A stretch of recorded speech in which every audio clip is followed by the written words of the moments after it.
Buenos días a todos los asistentes. Vamos a dar inicio al webinar. Adelante, Giancarlo. Hola, buenos días. ¿Me escuchan bastante bien? Señor Jorge, ¿qué tal? Buenos días. Muy Martín buenos Medina, ¿cómo está, días. señor? Buenos días. Bueno, bienvenidos al webinar ¿Cómo generar impacto en los clientes en tiempo real con el uso eficiente de los datos? El día de hoy, Synopsys e IBM se unen para mostrarles a ustedes la posibilidad de cómo podemos hacer frente a la situación actual, cómo podemos hacerle frente utilizando herramientas de tecnología eficientes y probadas en el mercado de IBM que permitirían generar un impacto importante en nuestros clientes y sobre todo darles la tranquilidad que necesitan en estos momentos, ustedes como proveedores de soluciones y también ustedes como clientes, ya que este webinar va enfocado a todo el sector financiero. Mi nombre es Giancarlo Jiménez Montoya, yo soy el Key Account Manager de Synopsys, mis datos aparecerán al final de la presentación para que podamos contactarnos y atenderlos de la mejor manera. Este webinar estará dividido en tres partes. La primera, el señor Jorge González Izquierdo, economista peruano, nos dará un review de la situación actual enfocado al sector financiero y cómo las nuevas tecnologías podrían ayudarnos a nosotros a posicionarnos de una mejor manera, ¿sí? Y el señor Martín Medina, especialista certificado en analítica de datos, eh, responsable de varios proyectos a lo largo de los años en Synopsys, nos dará un review de las herramientas tecnológicas que podemos utilizar para poder hacerle frente a la situación actual. ¿Sí? Señor Jorge, lo dejo ahí en la presentación. Voy a dejar de compartir para que usted continúe. Bueno, bienvenidos, buenos días. Bueno, muy buenos días. Muchas gracias, Giancarlo. Muchas gracias a Synopsys e IBM por esta invitación a conversar con todos ustedes. Me han pedido hacer un análisis de la coyuntura y las principales implicancias que esta coyuntura está dejando en la economía nacional, ¿no? Miren, la pandemia del coronavirus ha provocado a nivel mundial una de las crisis quizá más fuertes en los tiempos modernos. Se le compara a la Gran Depresión de los años 20, ¿no?, que empezó en octubre del año 1929 y se prolongó entre 10 a 14 años. Se le compara en su intensidad inicial con esa gran crisis que sufrió el mundo. Y la pregunta que normalmente se hace la gente es, ¿por qué está provocando tanto daño? Y acá en nuestro país también. Experiencias recientes, digamos, de golpes muy duros en la economía nacional, nos tendríamos que remontar al año 1983, en que sufrimos un mega fenómeno del Niño. Y en ese año la economía cayó un poco más de 10%, creo que el crecimiento fue menos 10.2, menos 10.3% en ese año. Y luego, 6 años después, en 1989, ¿no?, ya terminando el primer gobierno del presidente Alan García, la economía cayó en menos 12.3, menos 12.4, algo más o menos cercano a lo que vamos a caer este año, ¿no? O sea, esos 2 años son más o menos los más cercanos a lo que vamos a estar experimentando este año en materia económica y social.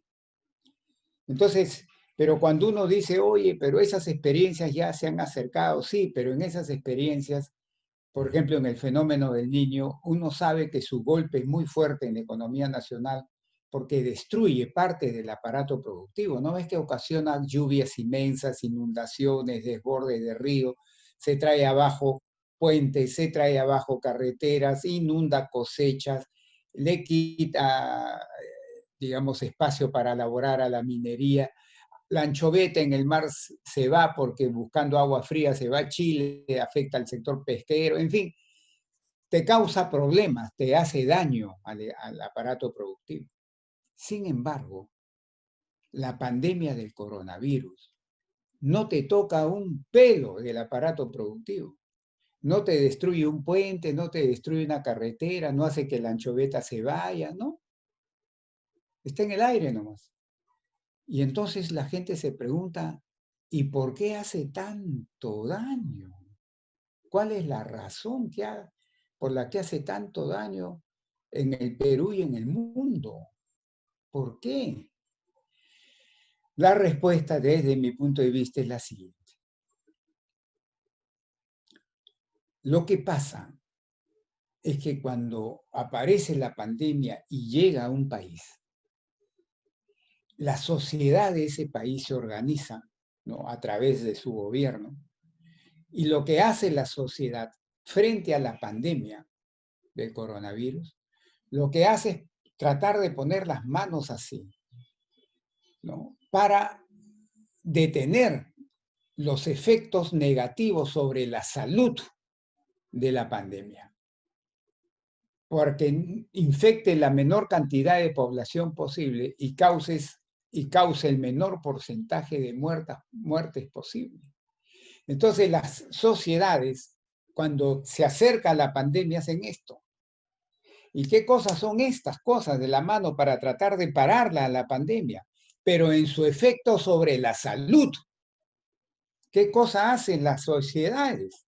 Básicamente hicieron tres cosas: distanciamiento social, cuarentena y cierre de fronteras internas y externas, además de otras medidas de menor calibre. Pero estas fueron las tres principales.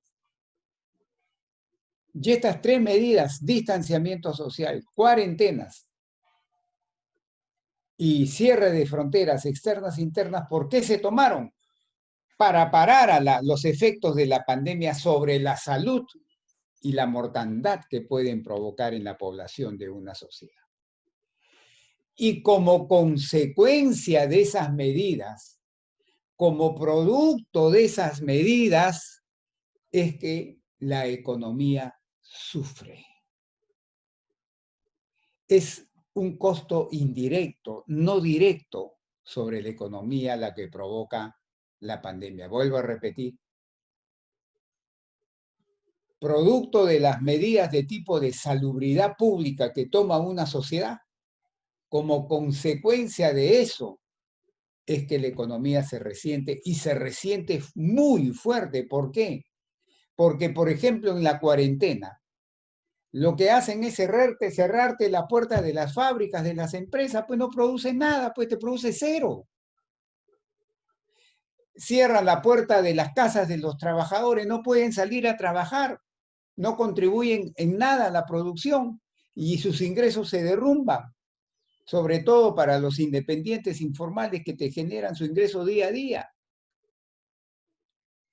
Entonces la caída en la producción se le llama desplome, se desploma porque se va a cero. ¿No ves que está cerrando las empresas? Les prohíbes operar. En cambio, en otras crisis no pasa eso. Se cae la demanda, se cae el poder de gasto, pero aunque sea, produces algo. No, acá no. Cierras y produces cero. Esa es la razón por la que se desploma la producción. En el segundo trimestre, diré en abril, que fue el mes fuerte, la economía peruana cayó menos 40%. ¿Saben lo que es caer menos 40% en un mes? Y al mes siguiente, en mayo, cayó menos 33%, que fueron los 2 meses fuertes. Entonces, esa es la razón por la que el costo económico de la pandemia es tan fuerte. Muy bien. Y a mí a veces me preguntaban, esto le digo el mes de mayo, oye, González Izquierdo, me decía, ¿y de qué depende la magnitud del costo? Que sea un costo muy grande, un costo mediano o un costo pequeño. ¿De qué depende? Entonces yo decía, bueno, para mí decía, depende en lo fundamental, en lo principal, de un solo factor, uno solo. Entonces me comentaban, oye, pero tus colegas hablan de 4, 5, 6 factores, el precio del cobre que se cayó, el precio del molibdeno, del hierro, de la harina de pescado, y tú dices uno, sí, uno solo, en lo principal. ¿Y cuál es ese factor que te determina que el costo económico sea muy abultado, sea mediano, sea pequeño? ¿Cuál es ese factor? La duración de la pandemia. La duración de la pandemia. Si la pandemia dura mucho en el tiempo, obviamente que la sociedad va a seguir con sus medidas restrictivas, pues. Como nos está pasando a nosotros, que hasta septiembre estamos teniendo cuarentenas focalizadas y una serie de medidas restrictivas. Entonces, si la pandemia dura mucho, el costo económico también aumenta, porque las sociedades se siguen defendiendo con estas medidas duras que toman. En cambio, si la pandemia dura poco, se levantan estas medidas y la economía comienza a operar rápidamente. El costo económico se reduce. Entonces, ¿de qué depende la magnitud del costo? En lo fundamental, en lo principal, depende de un factor. ¿Cuál? La duración de la pandemia. ¿Por qué en el caso de nosotros, el Perú, es el país número 1 que la caída le ha ganado a todos los países del mundo? Porque la duración de la pandemia va hasta ahorita, hasta septiembre. Y empezó el 16 de marzo. Muy bien. Luego me preguntan y me dicen, oye, ya entendí. La magnitud del costo está en función de la duración de la pandemia. Si la pandemia dura mucho tiempo, entonces obviamente el costo aumenta. Y si la pandemia dura poco tiempo, el costo disminuye, porque la sociedad se ve obligada a seguir manteniendo o levanta rápidamente las medidas restrictivas que toma. Muy bien. Pero me preguntaban después, ¿y de qué depende la duración de la pandemia? Que la pandemia dure mucho o dure poco. Otra vez contestaba yo, en lo principal, en lo fundamental, depende de un solo factor. Después hay un segundo, pero que está más abajo. Pero en lo fundamental, un solo factor. ¿Y cuál es ese factor? La calidad de la respuesta del sistema público de salud con que cuenta ese país.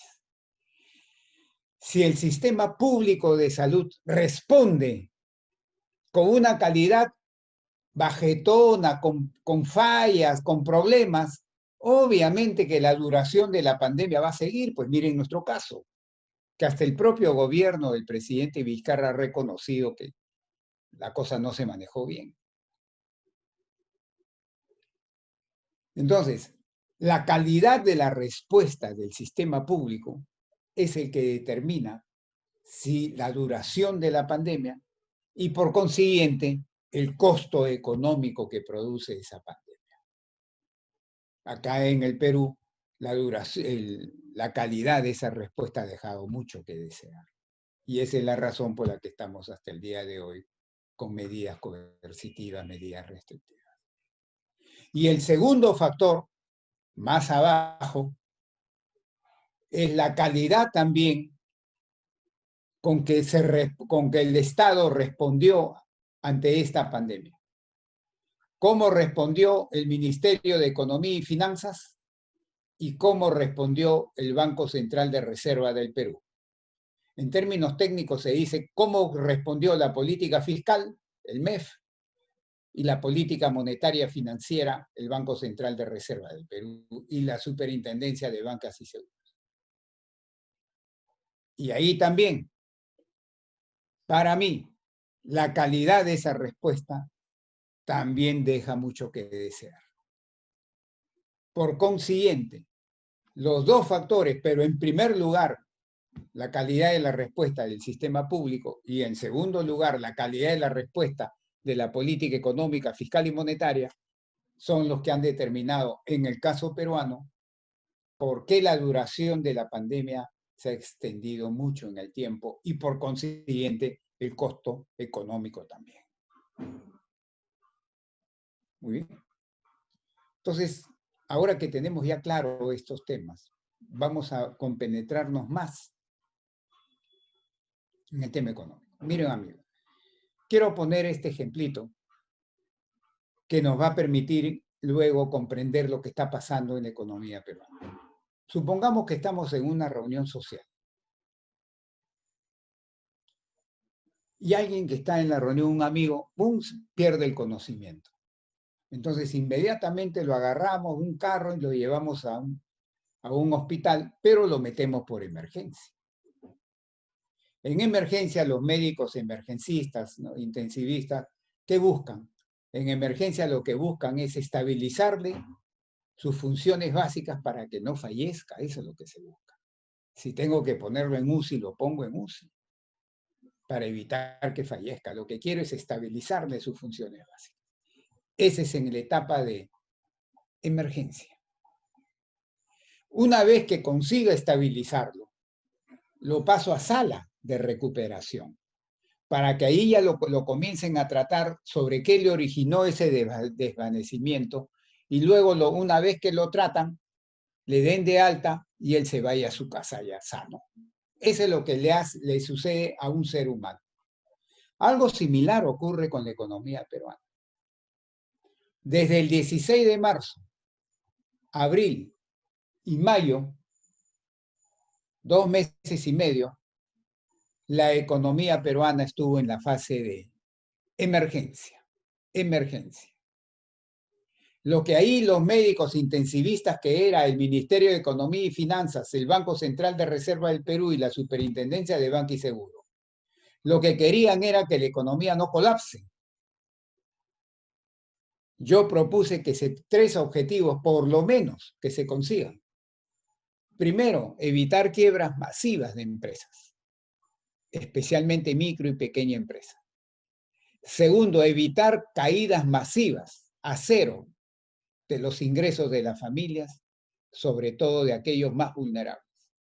Y tercero, evitar que el sistema financiero, que incluye bancos, cajas municipales, cajas rurales, financieras, cooperativas de ahorro y crédito, que el sistema financiero colapse y pueda seguir dando crédito al sector privado, como siempre. En esa etapa de emergencia planteé yo que por lo menos estos 3 objetivos se tuvieran que conseguir con las políticas fiscal y monetaria financiera. Y si ustedes revisan, es eso. Reactiva 1, Reactiva 2, el FAE de COFIDE, etc. Está orientado a evitar quiebras de empresas. Los bonos del gobierno, 4 o 5 bonos que ha dado, está orientado a evitar que los ingresos de las familias se vuelvan cero. Y así, el subsidio de 35% a la planilla hasta un monto, bueno. Entonces eso fue en la etapa de emergencia. El gobierno a partir de julio, a fines de mayo, dijo, ya la economía la puedo pasar a sala de recuperación. Y aparece una segunda fase. ¿Cuál? Una fase que yo la llamo de recuperación o rebote de la economía. Rebote de la economía. Oye, ¿qué cosa es eso? Otra vez, les voy a poner un ejemplo para que lo entiendan fácilmente. Supongamos que yo estoy parado y tengo una pelota acá sujetada con mis 2 manos a la altura de mi cara. Y luego suelto la pelota. Y la pelota comienza a caer, a caer, a caer, a caer, a caer, hasta que llega al piso y rebota, pues, pero rebota automáticamente, rebota. Pero el rebote me llegará pues a las rodillas, a la altura de las rodillas o un poco más arriba, pero no me llega a la posición inicial, que es la cara. El rebote sube un poco y ahí se queda. No me llega a la posición inicial, que es la cara. La segunda fase es el rebote o recuperación. Es casi automático. Oye, ¿por qué?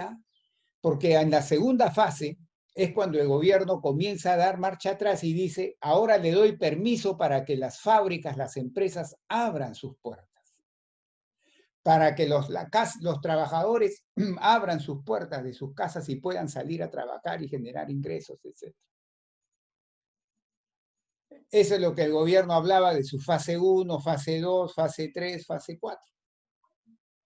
Llegó hasta la fase 3 porque la fase 4 era en agosto, pero como repuntó la pandemia, rebrotó la pandemia, tuvo que aguantarse.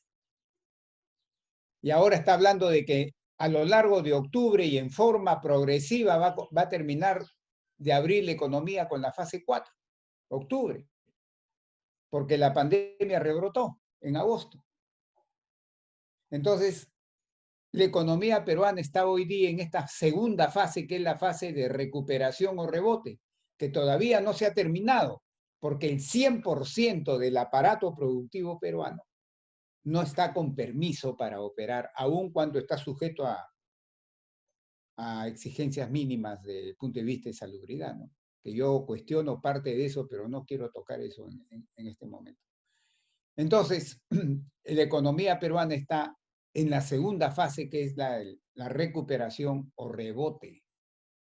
Pero como les decía, ese rebote me llega a la rodilla, o un poco más arriba. Pero yo quiero que la pelota me regrese a la altura de mi cara. ¿Qué cosa es la altura de mi cara?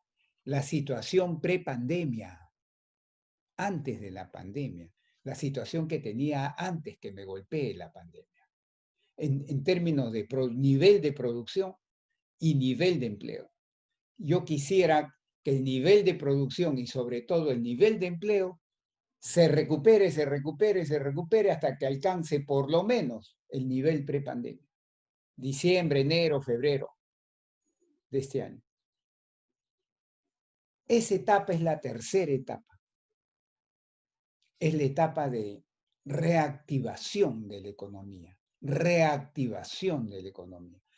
Para seguir con el ejemplo de la pelota, es como si la pelota rebota hasta mis rodillas y yo agarro otra vez con la mano izquierda y mano derecha la pelota y la ayudo a subir hasta que regresa a su posición inicial, que es prepandemia. Pero le ha ayudado porque por sí sola no llega. Por sí sola no llega. Llega solamente a la altura de mis rodillas. Entonces, la tercera fase es la fase de reactivación que necesita ayuda de estas dos manos. ¿Y cuáles son estas dos manos en la vida real? Esta es la política fiscal del gobierno y esta es la política monetaria financiera del Banco Central de Reserva y la Superintendencia del Banco y Seguro. Con las dos manos voy a ayudar, estimular a que la pelota, la economía, suba y regrese por lo menos a la situación prepandemia en el menor tiempo posible. Y luego, obviamente, que siga creciendo. Esa es la recuperación. Todavía no estamos entrando a esa fase. Estamos en la segunda, la de la rebote. Y que no se ha acabado todavía. Entonces,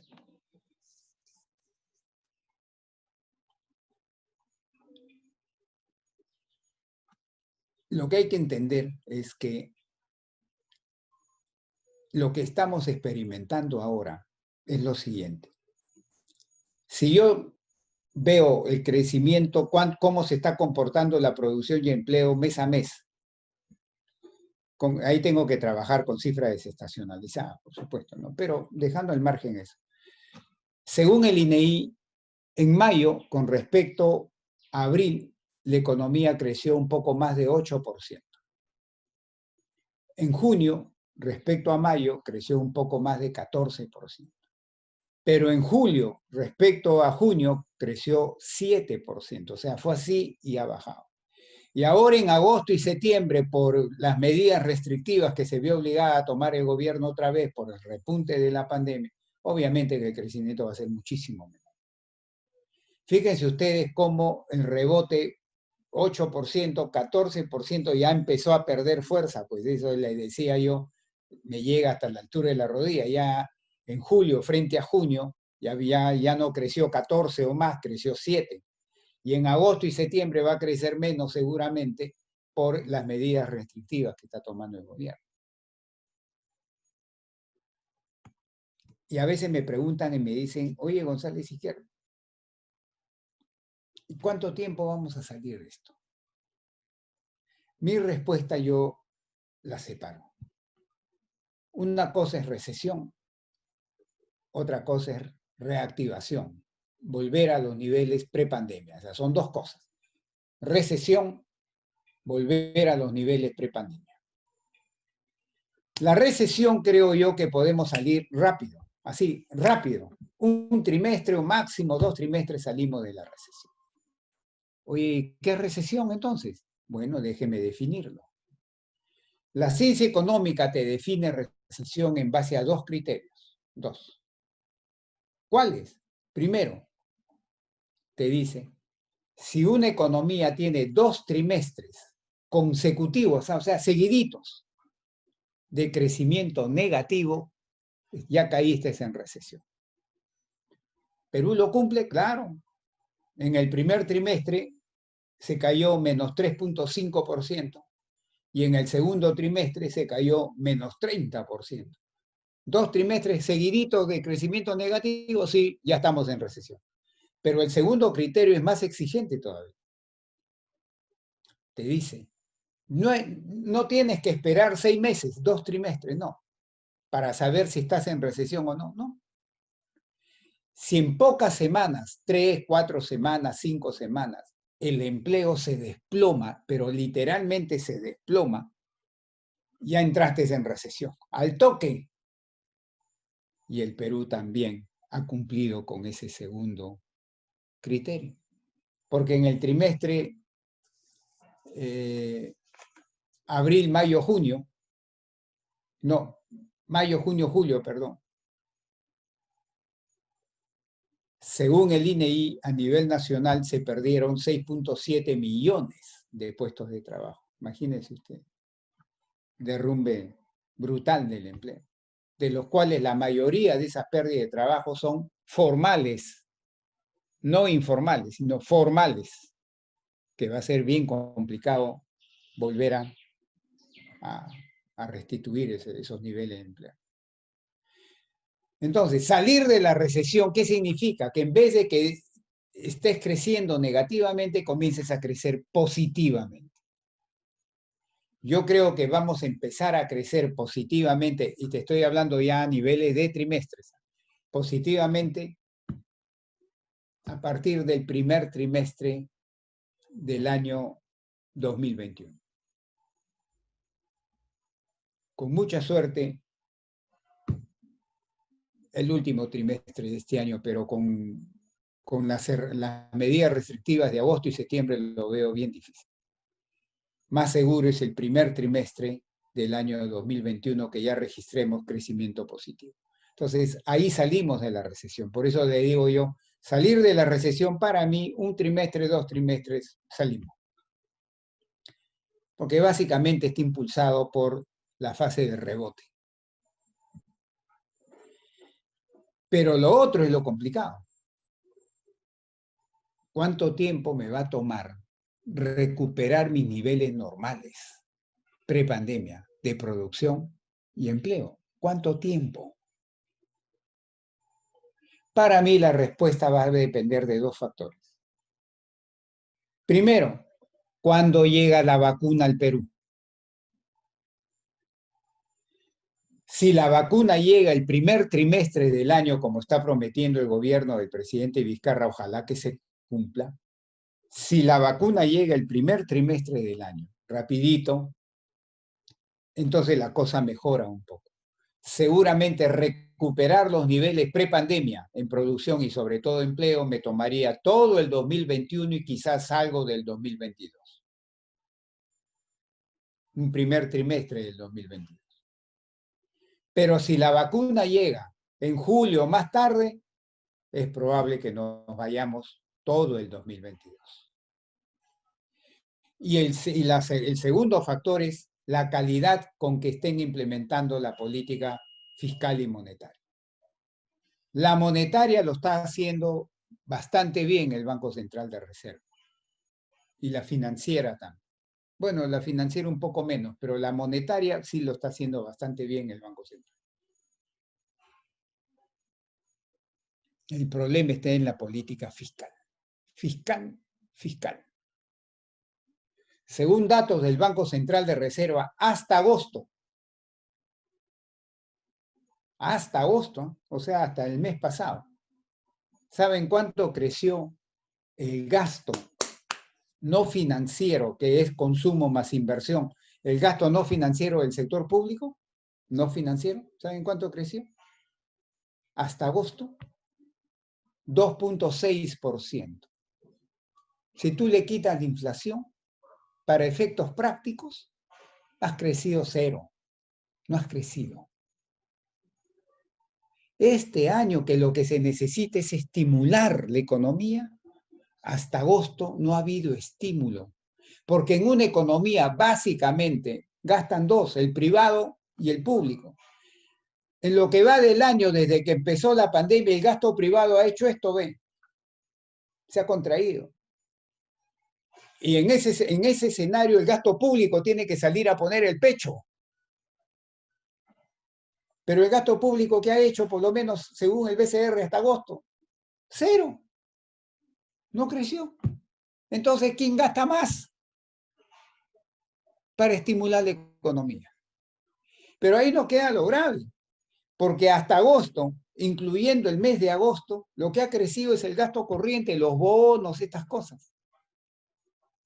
Pero el gasto en inversión pública, en los tres niveles, gobierno, regiones y municipalidades, en los tres niveles, hasta agosto, negativo el crecimiento, o sea, no crece, se achica. Eso es lo peligroso.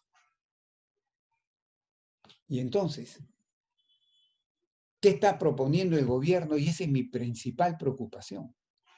Y estoy saliendo por los medios de comunicación social a decirle que no lo haga. El gobierno del presidente Vizcarra, según el último reporte de inflación del Banco Central de Reserva que publicó la semana pasada, el gobierno está pensando hacer política fiscal contractiva el año 2021.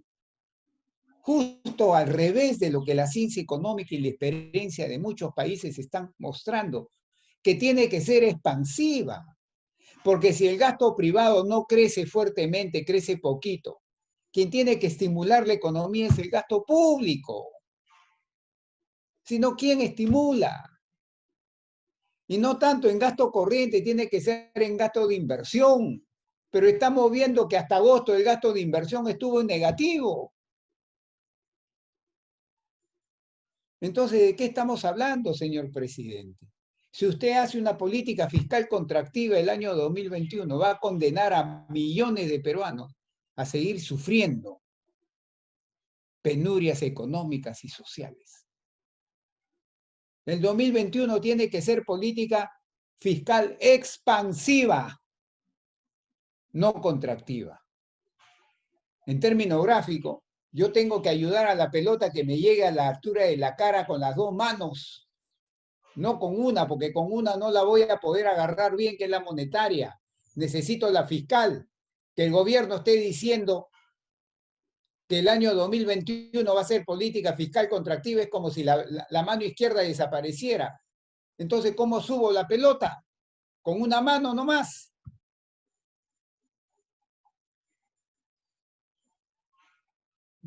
Eso es lo que yo estoy cuestionando ahora, en términos de diseño de política económica. Ojalá que el gobierno del señor Vizcarra recapacite y dé marcha atrás en su intención. Y la inversión pública se vuelva muy dinámica. El señor presidente del Consejo de Ministros anunció, cuando fue al Congreso, que en los meses que queda, o sea, de acá a diciembre, o sea, septiembre, octubre, noviembre y diciembre, en 4 meses, piensan gastar 20.000 millones de soles. Lo que no han gastado ¿qué? En 9 meses o 8 meses, piensan gastar en 4. Que lo pueden hacer, pero no se trata de hacerlo a la mala. Lo que se trata de hacer es gastar con calidad. Que el gasto de inversión sea con calidad y sea en inversión y no en gasto corriente. Inversión, pero de calidad. No por gastar voy a meterme a gastar en hacer cualquier cosa. No es así. Ese es el peligro.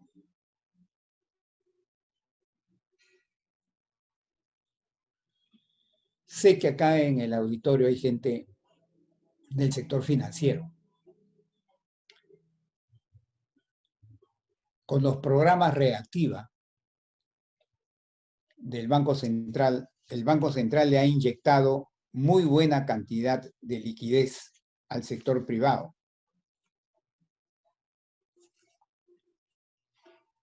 El Banco Central de Reserva, según cifras oficiales, ha triplicado la liquidez del sistema financiero entre marzo y junio.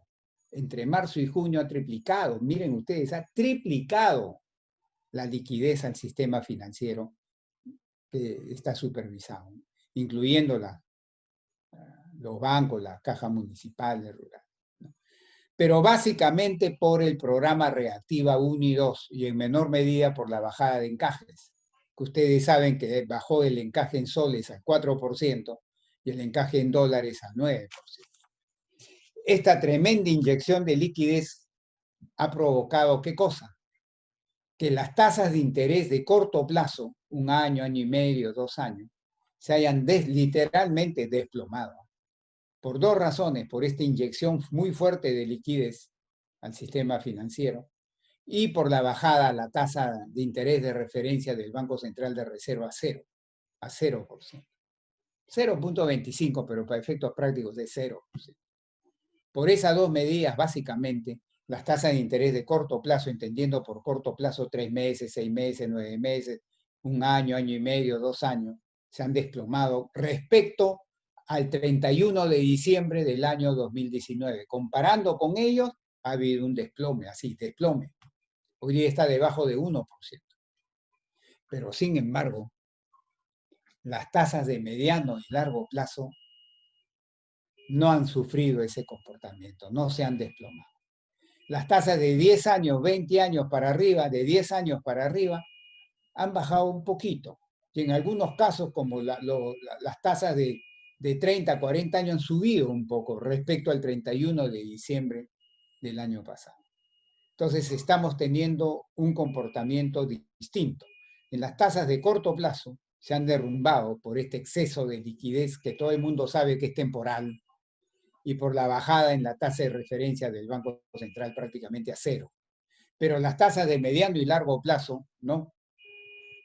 No, la de 10 años ha bajado un poquito, y las otras, la de 20, 30, 40 años, incluso han subido respecto al 31 de diciembre del 2019.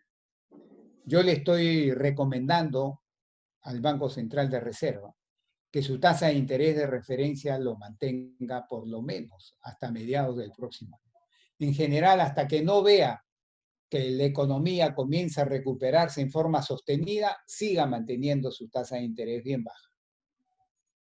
Que no la comience a subir todavía, hasta que no vea que la economía alcanza un ritmo de crecimiento sostenido. Que no la comience a subir. Más aún todavía, sabiendo que el Ministerio de Economía y Finanzas quiere hacer política fiscal contractiva. Con mayor razón todavía para no subir la tasa de interés de referencia. La tiene que seguir manteniendo en 0 por un buen tiempo más. Por lo menos ese es desde mi punto de vista la recomendación que estoy haciendo en materia financiera.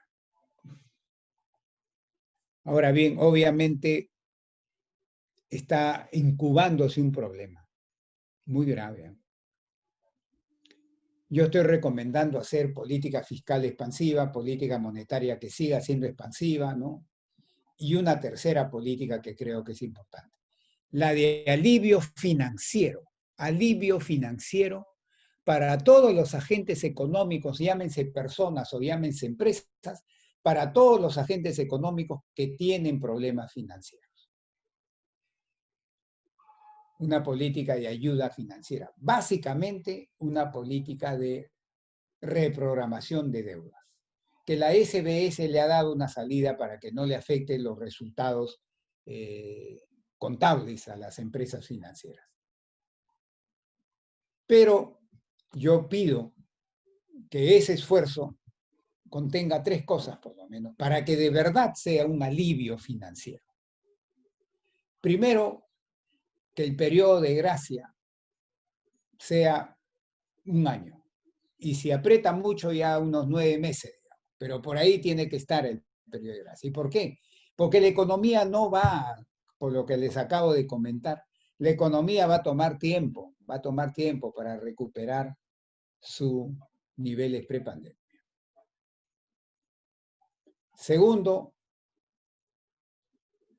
un periodo de pago de por lo menos, pienso yo, 3, 4 años. Y tercero, una rebaja en la tasa de interés. Respecto a la inicial que estaba en el contrato original. Tiene que haber una rebaja en el costo. Yo sé que algún gerente financiero que me está mirando y dice, oye, González Izquierdo está hablando tontería, que yo sé que eso afecta a los resultados. Pero estamos viviendo crisis, una situación de crisis muy fuerte. Y en una situación de crisis todos tenemos que poner el hombro. No es que vayan a perder plata, no. Van a dejar de ganar, sí. Y tan es así que el mismo Banco Central de Reserva sacó una norma hace meses en ese sentido. Que yo, por la información que tengo, básicamente son 4 bancos o un poco más los que se han acogido a eso. No ha tenido mucha acogida esa norma que sacó el BCR, que más o menos está en la orientación de lo que acabo de decir. Pero tiene que haber ese programa. Ahora bien, esta reprogramación de deuda hay que tener mucho ojo también. Bien hecha va a producir un alivio financiero a gruesos sectores de la población y de las empresas. Pero tiene un problema, un efecto secundario negativo. ¿Y saben cuál es?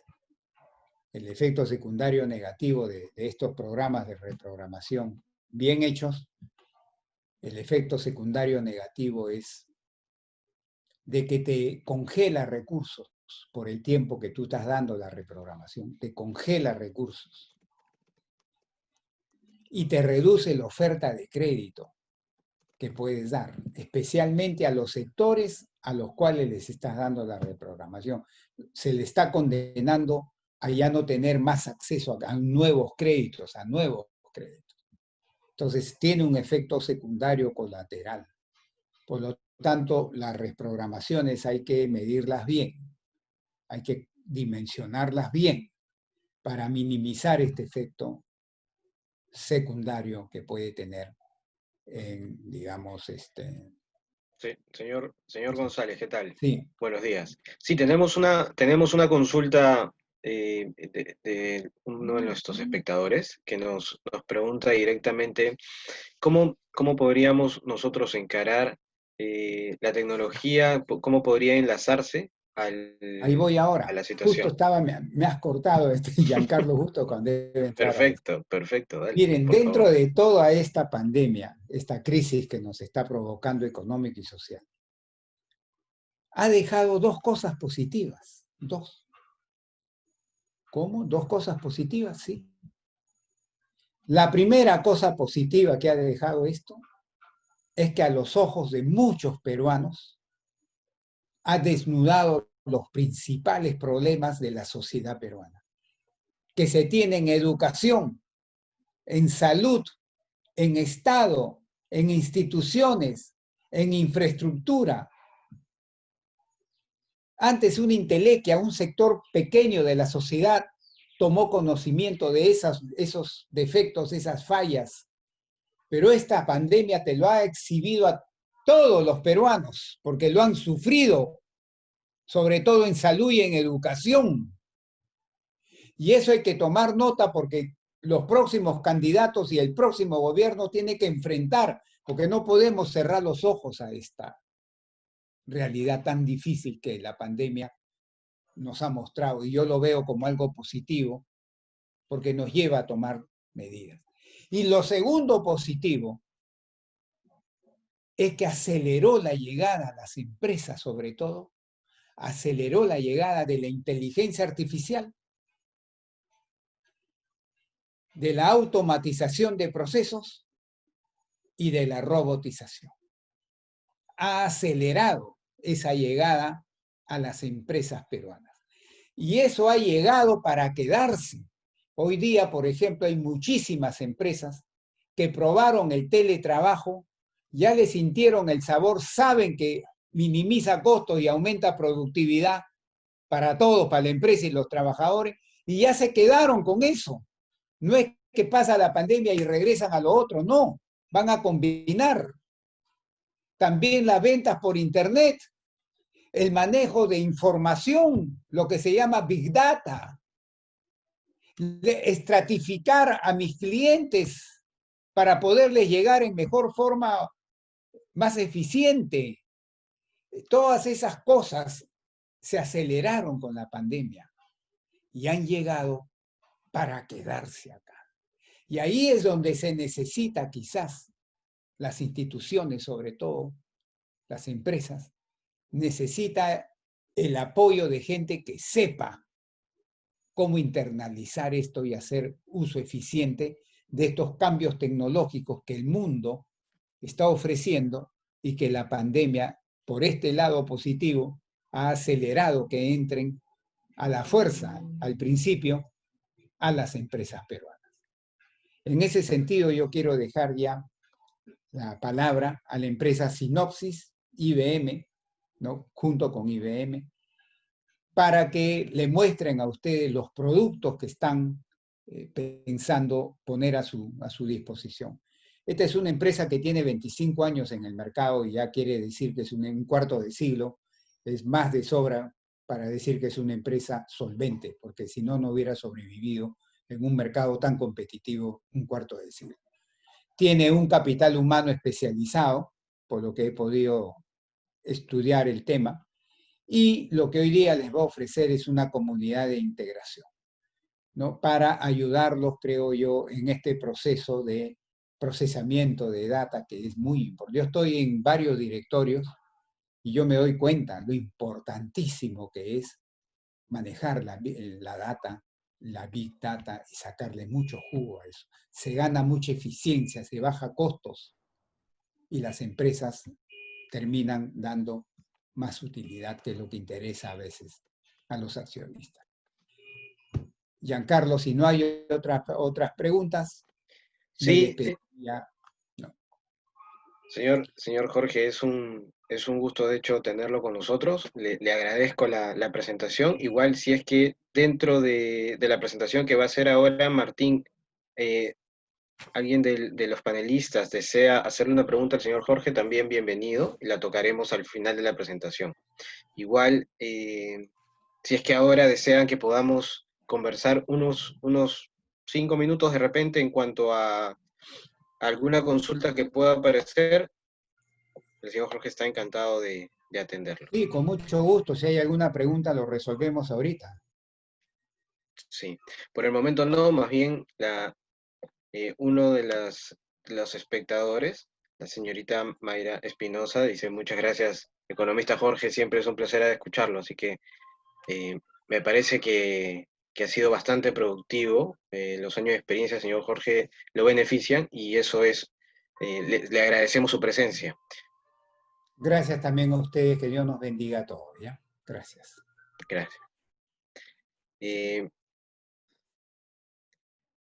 Dale, a continuación, bueno, Martín Medina, uno de nuestros especialistas en Sinopsis, él está enfocado a la analítica de datos, nos va a hacer una presentación bastante efectiva de cómo podemos posicionar ciertas soluciones, ¿sí?, en nuestras empresas para poder darles facilidad y respuestas inmediatas a nuestros clientes, ¿sí?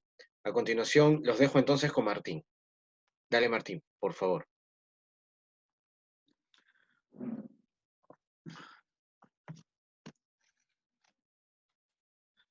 Buenos días. En esta oportunidad vamos a conversar sobre cómo generar impacto en los clientes en tiempo real con el uso eficiente de datos, apoyados por herramientas tecnológicas en el contexto de los desafíos presentados por la crisis del COVID. Antes de empezar, quisiera brindarles mis más sinceros reconocimientos por los esfuerzos que están haciendo, sobre todo las empresas de microfinanzas. Su público objetivo es el más afectado por esta crisis, el que ha perdido más oportunidades de generar ingresos producto de las medidas del gobierno, lo que comentó don Jorge, y son ustedes los que, coloquialmente hablando, están asumiendo los platos rotos con las pérdidas generadas por la reprogramación masiva de los créditos de sus clientes. Definitivamente es ejemplar el sacrificio que demuestran, sacando a relucir su misión de inclusión financiera, sobre todo en estos momentos.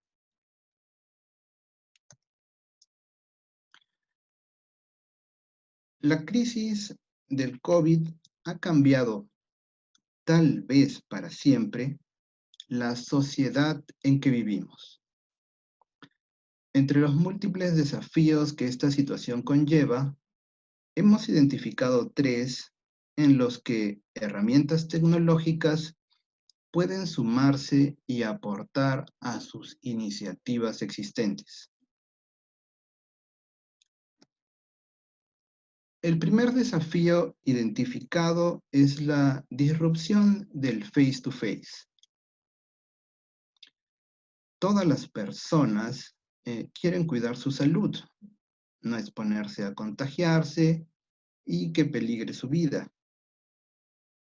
Para las empresas, esto implica menos visitas en agencias o en campo, lo que dificulta y disminuye las operaciones del día a día.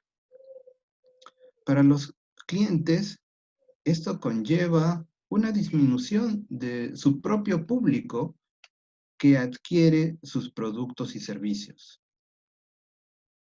¿Cómo podemos enfrentar este desafío? En principio, podríamos implementar o potenciar los canales digitales, de tal manera que podamos reconectarnos con nuestros clientes. Pero por su perfil, esto debería ir acompañado de programas de educación financiera y en el uso de tecnologías digitales. Se podrían tocar un sinnúmero de temas, desde cómo tener un correo electrónico hasta cómo vender por redes sociales. Una herramienta tecnológica que nos puede ayudar para eso es el asistente virtual. Un asistente virtual permite que los clientes se comuniquen con él por voz o texto. El asistente interpreta el mensaje y detecta la intención del cliente. El cliente podría querer, por ejemplo, educarse en algún tema financiero o conocer el saldo de su cuenta de ahorros, conocer los requisitos de un producto, pedir un crédito, conocer la fecha de pago de su próxima cuota o incluso reprogramar una cuota. En base a la intención detectada, se programan acciones que pueden ir desde devolver información ya preestablecida hasta ejecutar transacciones en el core financiero. Este asistente virtual puede trabajar 24/7, atendiendo a clientes por llamada telefónica o por chat, ya sea WhatsApp, Facebook Messenger o integrado en aplicaciones web o móviles de sus propias empresas. En resumen, con esta herramienta podemos llegar a toda hora a nuestros clientes con la información que le ayude a mejorar su situación, así como mantener el contacto. Definitivamente no es un reemplazo perfecto del face-to-face, eso que tanto les gusta a nuestros clientes, pero se asemeja en su forma de interacción y puede conectar con los clientes menos digitales. Y siempre en tareas de mayor complejidad o valor, un colaborador nuestro puede continuar la posta de una atención.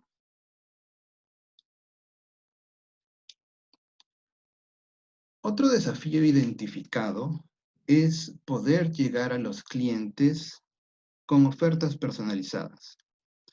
En estos tiempos de crisis, la situación económica de los clientes ha cambiado, mayormente de forma negativa. Para poder atenderlos mejor, es necesario llegar a ellos con productos a la medida de sus necesidades. Lamentablemente, no es posible financieramente asignar a todo el personal necesario para analizar uno por uno cada caso. Por otro lado, los clientes que generan mayores ganancias son una presa muy codiciada por otras empresas porque se ahorran todo el esfuerzo de graduarlos, es decir, de sacarlos adelante apoyando sus emprendimientos iniciales. Sería ideal conocerlos mejor e incluso adelantarnos a sus necesidades para mantenerlos fidelizados. Para lograr que personalizar nuestras ofertas de manera escalable y eficaz en cuanto a costo se refiere, hay que tomar ese conocimiento, ese expertise que existe en la mente de nuestros colaboradores e implementarlo con tecnología. Y para esto hay un par de herramientas que nos pueden ayudar bastante. Machine Learning y Data Lake. De seguro han oído hablar del término Machine Learning, que está muy en boga. En resumidas cuentas, para ponerlo en términos simples, este término describe a un conjunto de algoritmos que mejoran con la experiencia. Pero, ¿cómo se le da experiencia a un algoritmo? Pues con datos. Imaginemos un cliente nuevo llega a nosotros y nos pide un crédito. Sin datos sobre él, sería difícil confiar en que vaya a cumplir con pagarlo. Pero si tuviéramos su comportamiento de pagos de luz, de energía eléctrica, ¿no sería más fácil decidir prestarle? Porque podemos saber si ha sido un buen pagador o no.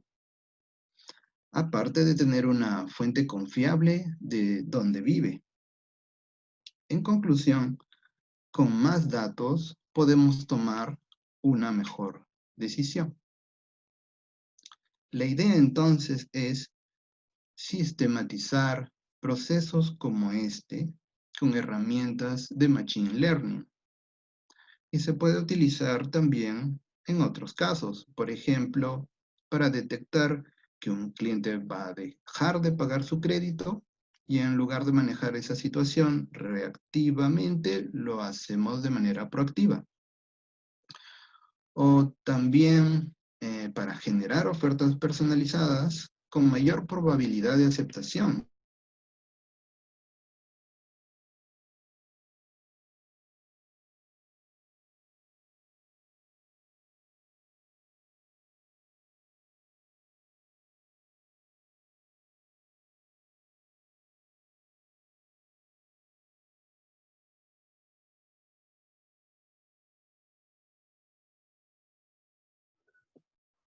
Hola, creo que estamos presentando problemas técnicos, Martín, con problemas en la Sí, conexión. Esperemos unos minutitos, porfa. sí, veo que ha tenido unas dificultades. Igual, Débora, hay unas consultas que bueno, surgieron luego que presentó Martín, antes, perdón, de la presentación para el señor Jorge. No sé si el señor Jorge está por ahí, para que podamos resolverlas. Sí, está subiendo nuevamente. Un segundo, por favor. Perfecto, perfecto, perfecto. Bueno, eh, a ver, sí, justo me están informando que está subiendo Martín nuevamente. Igual, de hecho, hemos recepcionado todas las consultas que nos han hecho de forma directa y también al chat de todos los panelistas. Ya las hemos trasladado para que puedan ser resueltas. La intención del webinar es que ustedes efectivamente puedan ver, hacer un review de la actualidad nacional a nivel económico y que en base a cada una de sus objetivos como compañías, como diferentes compañías, puedan tomar estas iniciativas y puedan posicionar diferentes herramientas si es que está dentro de sus planes, ¿no? La idea es que al final eh, a cada una de las personas invitadas al webinar les llegue la información del mismo y, bueno, el contacto de mi persona para que podamos ponernos en contacto, podamos conversar y podamos de repente desarrollar algún tipo de solución en conjunto, ¿no? Lo bueno de Sinopsis es que, como decía el señor Jorge González Izquierdo, eh, al tener tantos años en el mercado y al nacer como una empresa de servicios, se especializa armando proyectos, ¿no? Y tiene el 80% de su equipo son especialistas, ¿no? Es gente bastante técnica y certificada en las diferentes soluciones que Sinopsis ofrece. Así que, a ver, aguardemos un minuto, por favor, para que podamos esperar a Martín para continuar con la presentación.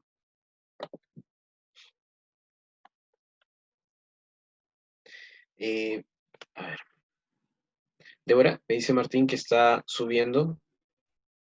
No sé si lo logras ver.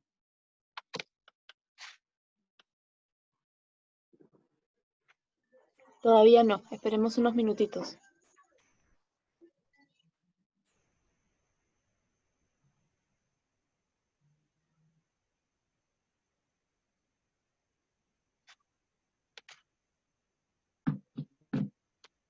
De acuerdo. Ya vi que subió Martín. Martín, ¿nos escuchas? Ya estamos viendo tu presentación. Sí, Vaya, ya estamos viendo tu presentación. Dale, continúa, sí, por favor. ¿me pueden comentar hasta dónde No, en escucharon? Machine Learning está perfecto. Desde ahí en adelante. ¿Sí? Ya, listo. Bueno, ¿qué puedo decirles? Estas cosas pasan. Ok, continuamos. Disculpen la interrupción. Les comentaba que de seguro han oído hablar del término Machine Learning, que está muy en boga. En resumidas cuentas, este término describe a un conjunto de algoritmos que mejoran con la experiencia. Pero ¿cómo le das la experiencia a un algoritmo? Pues con datos. Imaginen un cliente nuevo llega a nosotros y nos pide un crédito. Sin datos sobre él sería difícil confiar. Pero si tuviéramos sus recibos de luz, por ejemplo, su comportamiento de pagos, aparte de estar seguros de la dirección donde vive, pues no sería más fácil decidir prestarle, porque podemos saber si ha sido un buen pagador o no. Entonces, con más datos podemos tomar una mejor decisión al respecto y en general en cualquier decisión que queramos hacer. Entonces, la idea es sistematizar procesos como este con herramientas de Machine Learning.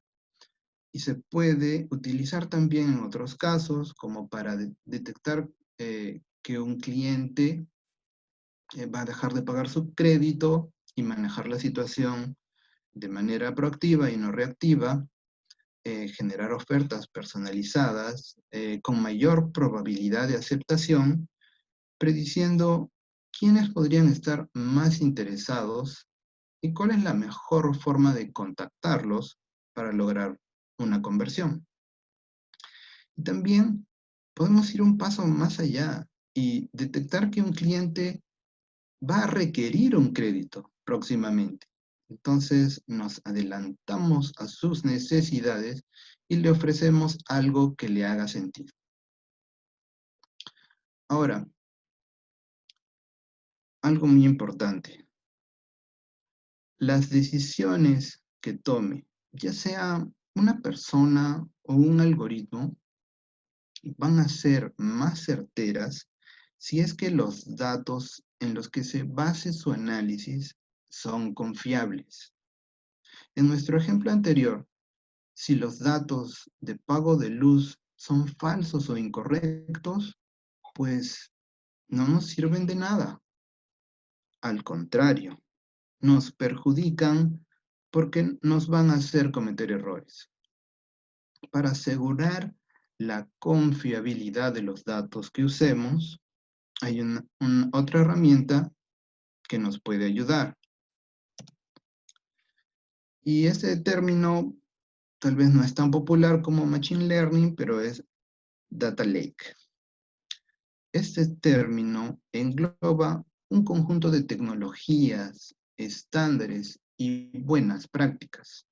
En resumen, Data Lake involucra tener un repositorio centralizado con todos nuestros datos, ya sean estructurados como tablas o archivos, o no estructurados como logs, fotos o incluso tweets. Este repositorio debe ser fácilmente explorable, escalable para manejar poca data o hasta big data, y con un gobierno y protección de datos integrado. Y aquí cabe resaltar que es imperativo, importantísimo tener este repositorio, este data lake, gobernado. No tener gobierno es como que vayas a una biblioteca donde todos los libros estén en el suelo, en desorden, sin ningún tipo de tarjetas de control o mecanismo similar. En una biblioteca así,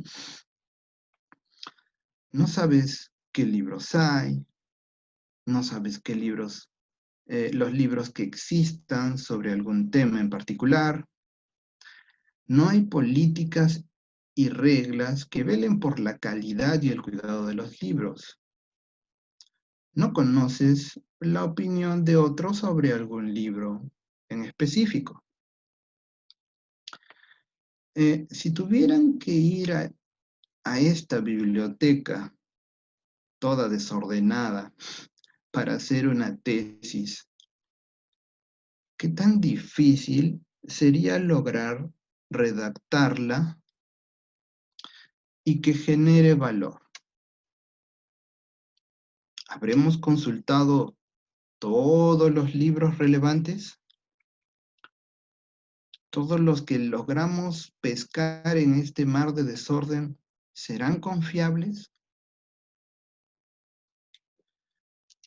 Si nuestros datos estuvieran así de desorganizados, ya sea un data lake o en cualquier repositorio de datos, les ¿Ustedes creen que les podríamos sacar provecho? Bueno, un data lake gobernado, como una biblioteca bien llevada, se asegura que los datos se encuentren catalogados con referencia al negocio. Por ejemplo, en un catálogo puedo consultar fácilmente todos los activos referentes a datos de, por ejemplo, clientes. Y obtengo la respuesta y puedo ubicar esos activos de datos, ya sean tablas o archivos, ya sea que esté en el core financiero o en otro sistema. Y luego puedo aprovechar esos datos. Asimismo, el gobierno te va a permitir que tus activos de datos estén mantenidos por políticas y reglas de calidad y protección de datos, para asegurar su confiabilidad y el cumplimiento de leyes de privacidad. Entonces, con la sinergia de estas dos herramientas, vamos a poder sistematizar varios procesos como la evaluación del score crediticio, la generación de ofertas personalizadas o la estrategia de retención de clientes de una manera confiable y escalable. Y todo esto definitivamente nos trae beneficios tangibles como la fidelización y retención de clientes, la optimización de créditos colocados con su consiguiente reducción de riesgo y el cumplimiento de regulaciones y leyes de protección de datos. Está bien. Ya, ok, listo, no hay problema. Señor Jorge, bienvenido. Si puede ponerse en mute, por favor. Sí, no hay problema, Sí. estamos listos. Sí, perfecto. Dale Martín, continuemos y ahí respondemos las consultas que le hicieron al señor Jorge González. Dale. Ya, excelente, continuamos. Un último desafío identificado que nos deja esta crisis es que los recursos económicos han disminuido, tanto para las empresas como para sus clientes. Justo refiriéndonos a ellos, sería ideal ayudar a nuestro mercado bajando las tasas de interés de los créditos.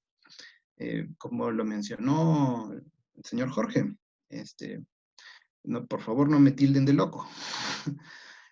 Pero entiendo también que no es un deseo tan realista actualmente de implementarlo por los costos de operación que se incurren por el personal y por la regulación de la industria. Bueno, tal vez no se pueda hacer mucho sobre las regulaciones, pero sí está en nuestras manos reducir los costos operativos. Y bueno, aquí viene la pregunta cliché, ¿no? ¿Cómo podemos hacer más con menos? Una alternativa es acelerar nuestros esfuerzos de transformación digital. En particular, todo proceso manual que pueda ser automatizado debería estarlo. Y para esto, una herramienta que nos puede ayudar es Robotic Process Automation, también conocido como RPA. La primera vez que escuché este término, pensé en un robot del tamaño de un maniquí, como Jaime, Data o Robotina. Si han entendido las tres referencias, felicitaciones, están tan viejos como yo. Bueno, uno de estos robots sentado frente a una computadora. Pero no, RPA es un software y es capaz de replicar las interacciones de un usuario, de una persona, con una computadora. Imaginen a RPA como una macro en Excel con superpoderes, porque puede automatizar tareas repetitivas de cualquier aplicación, incluso abarcando varias aplicaciones a la vez, teniendo un conjunto de reglas que guíen su proceder, claro. RPA nos puede servir en varios casos, como por ejemplo, integrar sistemas que requieren el ingreso manual de datos a través de un formulario en pantalla. O también extraer datos de documentos digitales, como por ejemplo, tomar todos los datos de una foto de un DNI o de un recibo de luz. Con eso, le damos estructura a los datos no estructurados.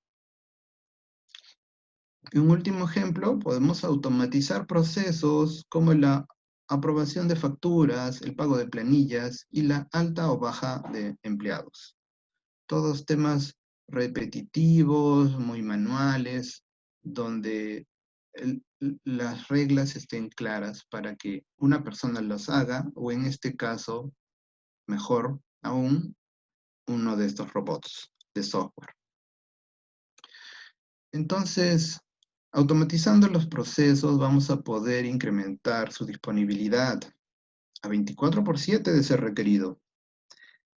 Vamos a disminuir el tiempo que toman y lo más interesante, vamos a reducir costos y liberar a los colaboradores para que realicen tareas de mayor valor para la empresa. Asimismo, el ingreso de datos tendrá mayor calidad al eliminar el error humano. Muy bien, hemos hablado de todas estas herramientas tecnológicas. ¿Cómo encajan todas ellas juntas? Un primer ejemplo sería lo que hablamos de educación financiera. El cliente se puede contactar con nuestro asistente virtual desde una PC o móvil y puede hacer todas las consultas que quiera, ya sea por chat o por voz. El asistente le responde con información que contribuya con su educación.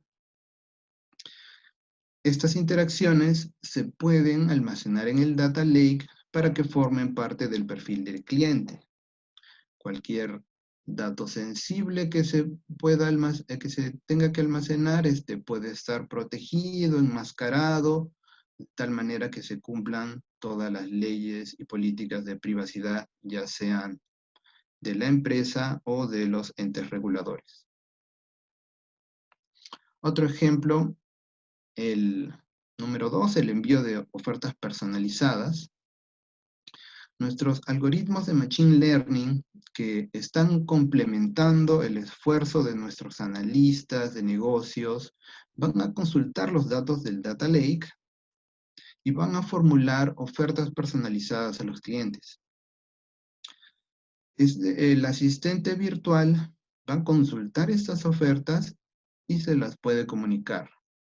Recuerden, este es solo un canal, cómo podemos llegar a los clientes. También podríamos hacer llamadas telefónicas, enviar correos. Ahora, recuerden que se tienen datos confiables porque están gobernados en el Data Lake, por lo que los resultados de los algoritmos de Machine Learning van a tener mayor certeza.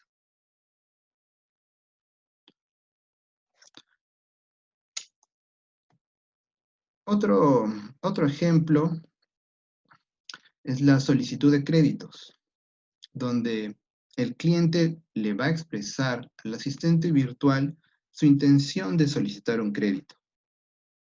El asistente va a consultar el scoring crediticio generado por los algoritmos de Machine Learning, basado en los datos del Data Lake, y le va a comunicar la respuesta al cliente de su solicitud. Y un último ejemplo sería la aprobación de créditos, donde el cliente va a aceptar las condiciones del crédito comunicándoselo al asistente virtual.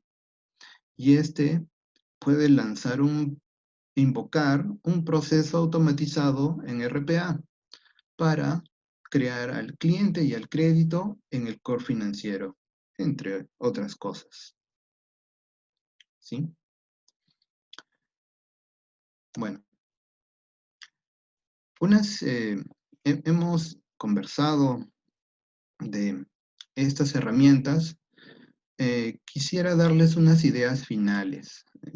algo para compartir con ustedes. Primero, que es válido, es válida la preocupación de que por su perfil nuestros clientes tal vez no están familiarizados con los canales digitales y tal vez no tenderían a usarlos. Pero si los peruanos, lo que me he dado cuenta toda mi vida, los peruanos somos muy resilientes y muy adaptables. Como mencionó el señor Jorge, no hubiéramos sobrevivido los últimos años de la década de los 80 si no fuera así.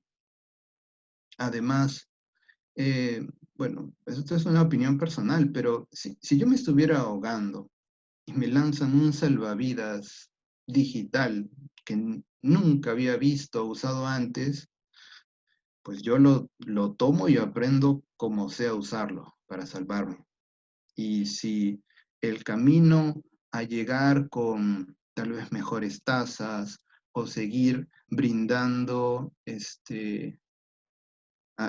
seguir brindando los productos a las personas, sobre todo las microfinancieras, poder seguir ayudando a su público objetivo, si ese es el camino, pues estoy seguro que las personas van a adaptarse a esas nuevas tecnologías. Y otro punto que quiero mencionarles es que en el plan de adopción de estas tecnologías que tengan ustedes, ya sea recién empezando o en evaluación, les recomiendo elegir una plataforma de datos en donde todas las herramientas se encuentren integradas y que les permita escalar en su uso y consumo paulatinamente. Por un lado, en estos tiempos de escasez de recursos que ya conversamos, empezar de a pocos e ir avanzando, logrando quick wins en el camino, es lo más sensato. Y por otro lado, tener las herramientas integradas en una plataforma va a permitir que el gobierno y la protección de datos estén presentes de forma transversal en todas las herramientas. Recuerden lo importante que son estos conceptos. Aquí debo comentarles que los amigos de IBM cuentan con una plataforma de datos muy interesante, con todas las herramientas que hemos visto y otras más, todas completamente integradas y con las características que hemos conversado: escalabilidad, gobierno, protección de datos, integración, seguridad, analítica en tiempo real, entre otras. Realmente han conseguido que su plataforma de datos sea más que la suma de sus partes. Y último punto, quiero agradecer una vez más a ustedes por dar la milla extra en esta crisis que afecta mucho más a nuestros compatriotas que menos tienen. Ese esfuerzo extra que están dando hace realmente la diferencia. Gracias, Martín. Gracias. Bueno, partiendo con las consultas, gracias Martín por la presentación, muy buena. Tenemos, señor Jorge, ¿me logra escuchar bien? Me parece que está en mute, pero sí, de acuerdo. Ahora, Perfecto, perfecto. Bueno, el señor Cristian Fuentes le consulta: buenos días, señor Jorge, una consulta: ¿por qué en los programas de reprogramación de deudas no se considera a aquello que mantienen atrasos? Esa es una consulta. Otra consulta es si es que conoce alguna iniciativa del gobierno en torno a la inteligencia artificial y al Big Data. ya, contestando a la segunda pregunta, yo personalmente no conozco una iniciativa del gobierno que se haya plasmado en una política, pero no esas políticas que se escriben y no sirven para mucho, ¿no? Sino en una política de verdad que se esté llevando a la práctica y que esté ya provocando, digamos, efectos reales. Yo no conozco en ese sentido una política de esa naturaleza, porque lo que sí he visto es que en los planes te ponen ahí, los ministerios te ponen eso, pero todos sabemos que queda escrito, se pone en un estante y después no pasa nada. En ese sentido sí ha habido, por supuesto que hay propuestas desde el punto de vista de las entidades públicas, sobre todo en el programa de competitividad que el gobierno ha sacado, ¿no? Ahí se habla de esto. Pero obviamente para mí queda todavía en letra, no se ha pasado a la realidad, a la vida real, que se plasme en una política que le hayan asignado presupuesto, porque ustedes saben que si no hay presupuesto atrás, son puras palabras, puro floro, ¿no? Lo que hace que se lleve a la vida real es cuando hay recursos que te permiten implementar eso. Si no hay recursos atrás, se queda en una declaración nominativa nomás. Y creo que en ese sentido sí, nominativamente se ha hablado mucho de eso en los planes, sobre todo en este plan de competitividad, pero en la vida real, que yo sepa que le han asignado un presupuesto para que esto se vaya, yo por lo menos no tengo conocimiento. ¿Ya? De acuerdo, En gracias. en el caso de la primera pregunta de las deudas atrasadas, estas reprogramaciones que está haciendo el sistema bancario, que según ellos ya ha sobrepasado el 60% del total de deudas, ¿no? Es una cantidad muy importante. Es con los que han vendido, tienen que ver con el tema de la pandemia. O sea, yo he entrado en problemas a Con la pandemia. consecuencia de las medidas que se han tomado por la pandemia del coronavirus. A partir de ahí es que tratan de aliviarme la situación. Antes de eso, o sea, pre-pandemia, no. Lo que están haciendo ahora es aliviarme la situación, digamos, post-pandemia, o sea, dentro que se inició, comenzó con la pandemia. Perfecto. El señor Carlos Enríquez le consulta, profesor Jorge González, en base a su recomendación para un gasto efectivo, ¿qué es lo principal que se debe de cumplir o hacer? ¿A qué sector debe el gobierno orientar dicho gasto como prioridad? Esa es una consulta y de ahí tiene otra de inteligencia de negocios y administración de datos que la consultaremos con Martín y con mi persona. Pero sobre la primera consulta, A ver, ¿puede volverme a repetir, Giancarlo? claro que sí. En base a su recomendación para un gasto efectivo, ¿qué es lo principal que se debe de cumplir o hacer y a qué sector debe el gobierno orientar dicho gasto como prioridad? Mira, a ver, el tema de la... Mira, yo llamo a la inteligencia artificial, a la automatización y a la robotización, y todo ello englobado en el concepto de digitalización. Antes de la pandemia, antes de que la pandemia haya hecho que esto se meta a la fuerza y rápidamente en muchas empresas que conscientemente no lo tenían en sus planes, ¿no? Por lo menos este año, yo los llamaba los jinetes del apocalipsis. ¿Por qué? Porque yo pensaba que cuando llegaban al país iban a causar serios problemas de desempleo estructural en el Perú. ¿Por qué? Porque cuando estas tecnologías lleguen, se van a producir tres efectos. Primero, un desplazamiento de mano de obra. Obviamente, estas tecnologías van a hacer que las empresas que las adquieran despidan trabajadores. Entonces, un desplazamiento de mano de obra. Pero también van a provocar, en segundo lugar, que haya mano de obra que se complemente con estas nuevas tecnologías. Y en tercer lugar, van a aparecer una nueva mano de obra con nuevas calificaciones, ¿no? a la luz de estas tecnologías que vienen.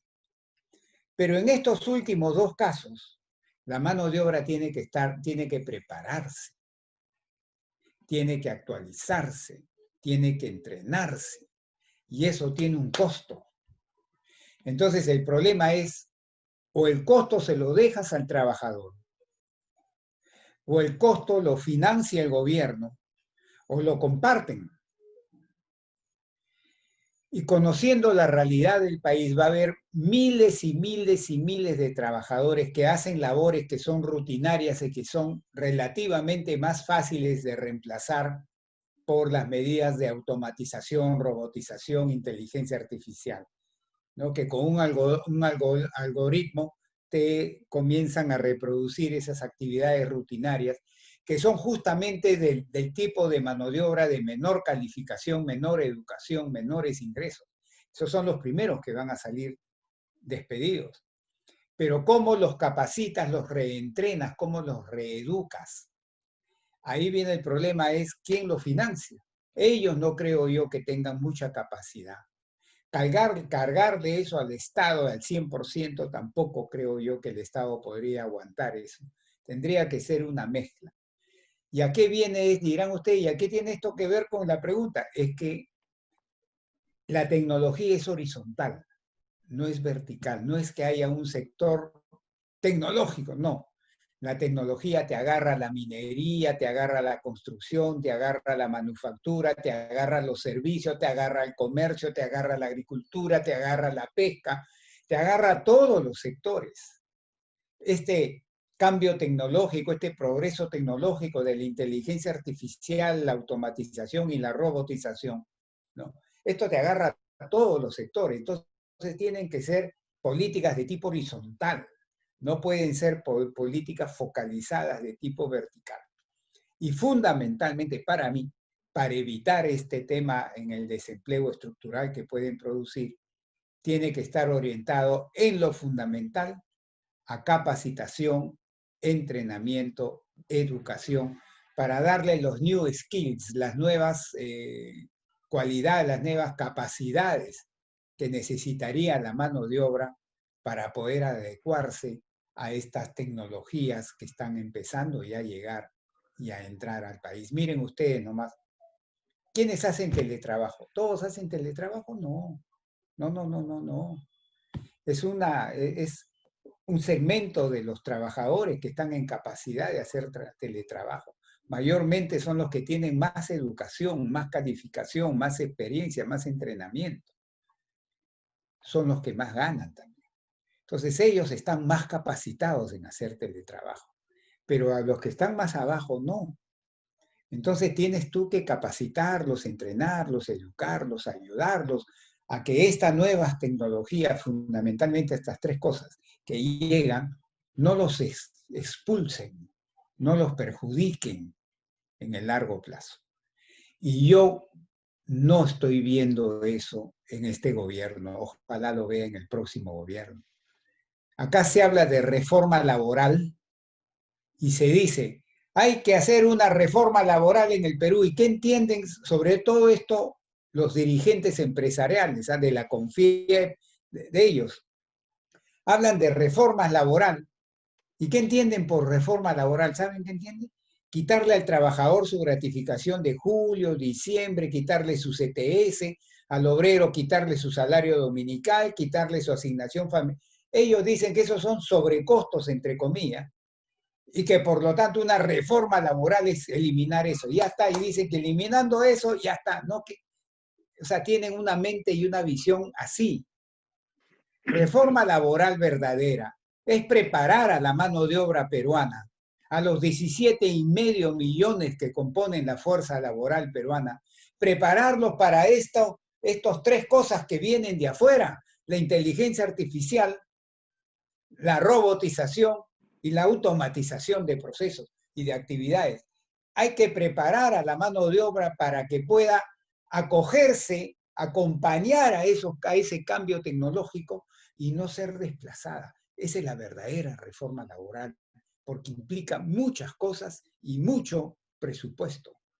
Y no me vengan a estar hablando de que reforma laboral es quitarle su gratificación a la gente. Eso no son sobrecostos.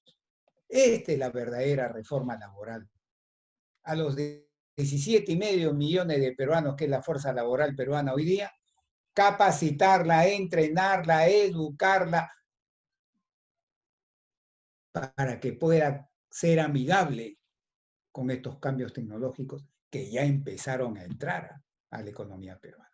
Discúlpeme que me haya extendido, pero No, no. la pregunta me incentivó a hablar Le sobre esto. agradecemos el espacio, señor Jorge. Bueno, hay una nueva pregunta que es igual de Carlos Enrique, si se debe, ¿qué es lo principal que se debe tener en cuenta para el desarrollo de inteligencia de negocios y administración de datos en estos tiempos? Desde nuestro punto de vista, a nivel de sinopsis y como concepto general, lo ideal es ordenar un poco la casa en base a la información que durante años la empresa ha podido recopilar. Lo que siempre nos encontramos como especialistas atendiendo a diferentes clientes es que llegamos a uno y vemos que tiene diferentes repositorios de datos, ¿no? Entonces todo está desordenado, no se pueden consumir de forma eficiente y la intención de esta sesión precisamente era mostrar herramientas que te ayudan a estandarizar estos repositorios, gestionarlos de una mejor manera, poder atender a nuestros clientes de forma más rápida, más eficiente, en el momento que ellos lo necesitan y no estar esperando o hacerlos esperar y de repente la necesidad de este cliente ya pasó y nosotros recién estamos dando una respuesta. Lo ideal ahora es que empecemos ordenando nuestros datos, nuestra información. Y para ello, bueno, hay herramientas que nos permiten este ordenamiento. No sé si Martín tiene algo más que contar ahí. Sí, bueno, más que todo complementar lo que menciona Giancarlo, es que los datos son activos estratégicos en una organización, no deberían considerarse pues como ok, es lo que hace que funcione mi sistema y está ahí en alguna caja negra guardada y nadie se interesa por ellos, ¿no? Como estuvimos conversando, los datos te permiten tomar mejores decisiones. Y si las empresas quisieran escalar en su toma de decisiones, usando estos algoritmos de inteligencia artificial, machine learning, pues necesitan que esos datos estén bien cuidados, que haya personas que se encarguen por ellos, no solo a nivel de almacenarlos bien, ¿no? También de asegurarse de que tengan una buena calidad, de que estén gobernados por políticas y reglas, y todo eso va a permitir que los datos sean confiables, ¿no? Y lo que mencionaste al principio, pues para poder aprovechar los datos que tienes que saber qué tienes. Entonces, hay que saber los datos que tienes y hay que poder confiar en ellos para poder utilizarlos, ya sea en tu data warehouse, ya sea en tu modelo de analítica predictiva, ya sea un tema exploratorio, data mining, lo que sea, tienes que tener datos confiables. De acuerdo. Gracias, Martín. Bueno, les agradecemos a todos su presencia, señor González. Gracias también por acompañarnos el día de No, a hoy. ustedes. Y eso sería todo por ahora. Aquí les dejo mis datos para que me puedan contactar y encantado los atenderé. Gracias. Buenos días. Muchas gracias.